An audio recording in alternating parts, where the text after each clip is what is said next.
কিচেনে আপনাদের সবাইকে স্বাগত। আমি আজকে আমুদি মাছ নিয়েছি। দেখুন আমুদি মাছগুলো আমি কেটে পরিষ্কার করে ধুয়ে নিয়েছি, মাথাগুলো সব বাদ দিয়ে দিয়েছি আমি।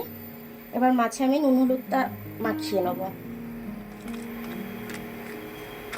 নুনটা একটু কম করেই দেব, বলে নাকি আমুদি মাছে নুন থাকেই। এখানে আমি দুটো টমেটো কেটে নিয়েছি, এখানে কাঁচা লঙ্কা, আদা, রসুন আর এই পেঁয়াজটা, এটা আমার লাগবে। এইগুলো মাছগুলো ছেড়ে দিচ্ছি ভেজে নেওয়ার জন্য। এদিকে আমি পেঁয়াজটা ভাজতে দিয়েছি আর গ্যাসে মাছটা ভাজতে দিয়েছি। আর এখানে আদা রসুনটা আমি পেস্ট করে নেব, আদা রসুন লঙ্কাটা পেস্ট করে নেব।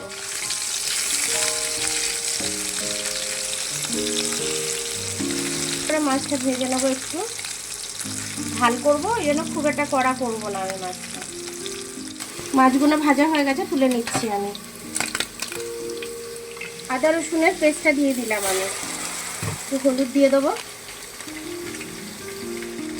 ঝালের জন্য একটু গুঁড়ো লঙ্কা দিয়ে দেবো, একটু নুন দিয়ে দেবো।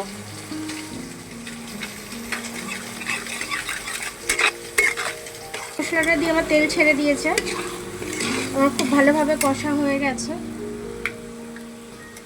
কালারটাও চেঞ্জ হয়ে গেছে। এবার আমি একটু টমেটোটা দিয়ে দেবো।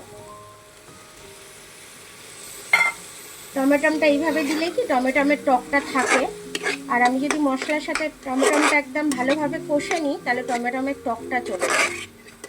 এইভাবে দেব, পরে আমি ঘেটে দেব, জল দিয়ে দেবো।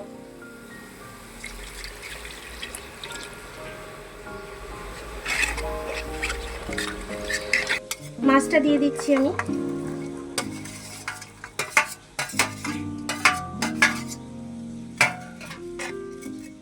দিয়ে একবারে ফুটতে দেবো আমি এটাকে।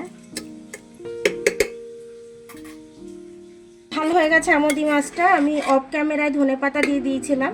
এবার আমি মাছটা নামিয়ে নিই। এখন আমার আমুদি মাছটা খুব সুন্দরভাবে ঝাল হয়ে গেছে। তো এটা কিন্তু খেতে দারুণ হয়েছে, একদম টক টক ঝাল ঝাল, বেশ সুন্দর খেতে হয়েছে। ধনেপাতা দিয়ে দিয়েছি আমি অফ ক্যামেরায়, তো খুব ভালো হয়েছে। তো আপনারা এরকম আমুদি মাছ নিয়ে আসলে এইভাবে ঝাল করে খাবেন। কে কমেন্টস করে জানাবেন যে আপনাদের ভিডিওটা কেমন লাগলো। আমার ভিডিওটা দেখার জন্য অনেক অনেক ধন্যবাদ। আমার ভিডিওটা যদি আপনাদের পছন্দ হয়, লাইক, সাবস্ক্রাইব, বেল আইকনটা একটু টিপে দেবেন। আর যদি ফেসবুক থেকে দেখেন, লাইক আর ফলোটা একটু করে দেবেন। আবার কাল দেখা হবে নতুন রেসিপির সাথে। ততক্ষণ আপনারা ভালো থাকবেন, আমি আসছি।